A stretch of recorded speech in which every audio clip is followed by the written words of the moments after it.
పరిశుద్ధ నామమునకు మహిమ కలుగునుగాక. క్రీస్తునందు ప్రియ దేవుని బిడలారా, ప్రభువైన యేసు క్రీస్తు పరిశుద్ధ నామంలో మీ అందరికీ ఈ ఉదయకాల శుభములు తెలియచేయచ్చు ఉన్నాను. ఈ దినమంతయు మీకు మీ కుటుంబానికి దీవెనకరముగాను ఆశీర్వాదకరముగాను దేవుడు అనుగ్రహించాలని మీ కొరకై ప్రార్థిస్తూ ఉన్నాను. నేటి దినము కొరకు ఏర్పాటు చేయబడిన దేవుని వాక్యము యోహాను మొదటి పత్రిక 4వ అధ్యాయం 19వ వచనం. ఆయనే మొదట మనలను ప్రేమించెను గనుక మనము ప్రేమించుచున్నాము. ప్రియులారా, నేటి దినము కొరకు ఏర్పాటు చేయబడిన ధ్యానాంశము ఆయనే మొదట మనలను ప్రేమించెను.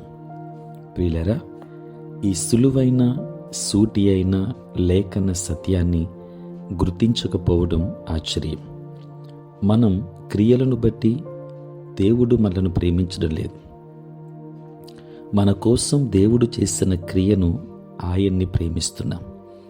ఆత్మీయ విషయాల్లో సకల తప్పిదం ఈ విషయంపై ఆధారపడి ఉంది. ప్రియులారా, మనం చేసే ప్రతిదీ దేవుని ప్రేమను పొందటానికి కాదు గాని దేవుని ప్రేమకు స్పందనగా ఉండాలి.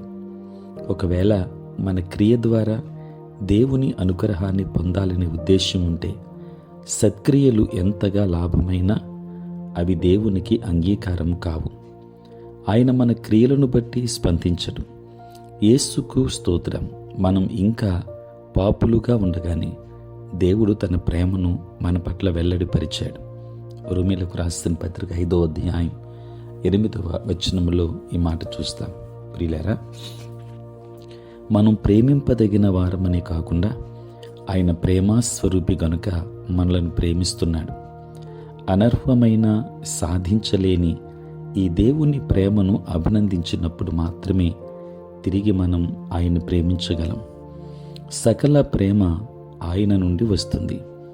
ప్రేమ మన నుండి ఉద్భవించదు. మనం ప్రభువు నుండి పొందుకున్న తర్వాత మాత్రమే దాన్ని ప్రభువుతో ఇతరులతో పంచుకోగలం. విశ్రమించండి.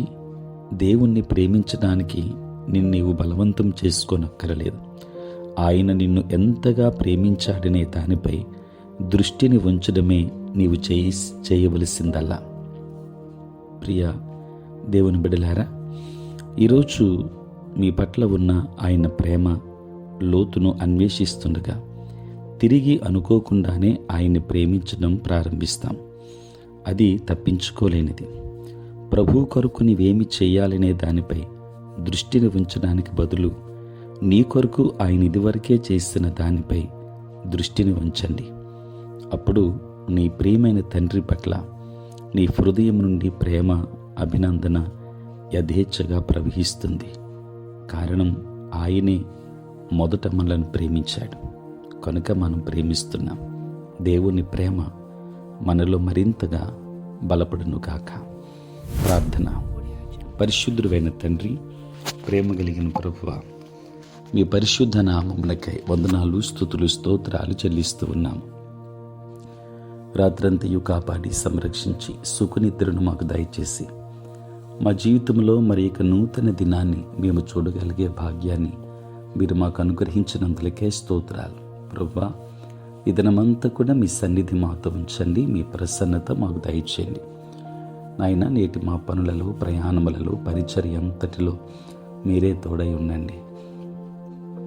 తండ్రి, రక్షణ లేక నశించిపోతున్న వారు అనేక మంది ఉన్నారు. వారికి రక్షణ ఇవ్వండి. మారు మనసు లేని వారికి మారు మనసు దయచేయండి. తండ్రి, నేటి మా పనులలో, పరిచర్యలు తండ్రి, ప్రయాణం అంతట్లో తోడై ఉండండి. దేవా, పుట్టినరోజు, పెళ్లి రోజు జరుపుకొనిచిన బిడ్డలను దీవించండి. నూతన ఆశీర్వాదాలు మెండుగా వారికి దయచేయండి. ఉద్యోగస్తులను, వ్యాపారస్తులను, కష్టపడి పని చేసుకుంటున్న బిడ్డలు, వ్యవసాయదారులు ప్రతి ఒక్కరిని మీరు దీవించండి. చదువుకుంటున్న బిడ్డలకు మీరు తోడుగా ఉండి జ్ఞానాన్ని వారికి ఇవ్వండి. దూరదేశాలలో, దూర ప్రాంతాలలో ఉంటున్న బిడ్డలందరినీ దీవించండి. నాయన, ఈ సమయంలో ప్రత్యేకించి నీ సేవ పరిచర్య చేయించిన ప్రతి సేవకుని మీరు ఆశీర్వదించమని ప్రార్థిస్తూ ఉన్నాను. తండ్రి, ప్రతిదినము ఈ ప్రాతకాలపు ధ్యానములలో ఏకీభవించుచున్న ప్రతి ఒక్క బిడ్డను దీవించి నీ ఆశీర్వాదములతో నింపండి. ప్రతి ఒక్క బిడ్డను దీవించండి. ఏ కుటుంబంలో ఏ సమస్య ఉందో, బలహీనత ఉందో తండ్రి, ఆయా బలహీనతల నుండి, సమస్యల నుండి ప్రతి ఒక్కరికి విడుదల దయచేసి తండ్రి, ఉదయకాలపు ప్రార్థనలో ఏకీభవించిన బిడ్డల యొక్క ప్రతి అక్కర, ప్రతి ఉద్దేశ్యము నీ చిత్తానుకూలముగా వారికి నెరవేర్చమని యేసు నామములో ప్రార్థించి వేడుకొనుచున్నాం తండ్రి.